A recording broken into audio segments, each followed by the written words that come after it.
সে চলে যাবো আর 2 দিন পরে হয়তো দেশে গিয়ে বলতে পারতাম যে আমরা একটা ম্যাচ দিচ্ছি, বাট সেই সুযোগটা আমার আর নাই আর কি।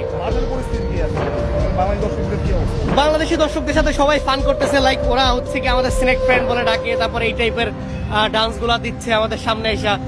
শোয়েব আলী ওখানে কান্না করতেছে, কারণ ওরা আমাদের সাথে এরকম বিহেভ করতেছে, বাট আদার্স 4-5 জন ফ্যান আছে তাদেরও সেম অবস্থা। আসলে সত্যি কথা বলতে ওরা যখন জিজ্ঞেস করে যে তোমরা এখানে কেন আসছো, মানে এই টাইপের ফান করতেছে, লাইক আমাদের কিছুই নাই, আমাদের না আছে কোনো আইসিসি ট্রফি, না আছে কোনো কিছু। লাইক আজকে ম্যাচে শ্রীলঙ্কান ফ্যানরাও হচ্ছে কি বলতেছিল যে তোমরা আজকে ম্যাচটা জিতবা, কারণ 245 রানের টার্গেট খুবই কম একটা টার্গেট, পাসের কম ইকোনমি, আধুনিক ক্রিকেট।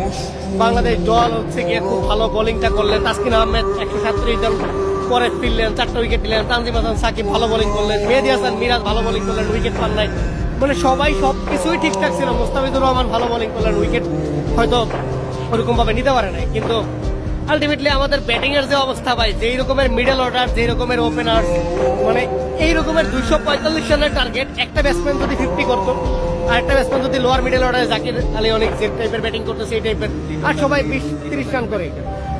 লিটন দাসের ব্যাপারটা বলতে কি আমি সবসময় একটা কথা বলি যে লিটন দাস নিজে জানে না যে সে কত বড় ক্রিকেটার। ওই জিনিসটা যদি সে ফিল করতে পারতো, I think so say world ক্রিকেটে হচ্ছে রাজত্ব করতো। লাইক আমি তো মাঝে মধ্যে এরকম ভাবে বলি লিটন দাস যখন ভালো খেলে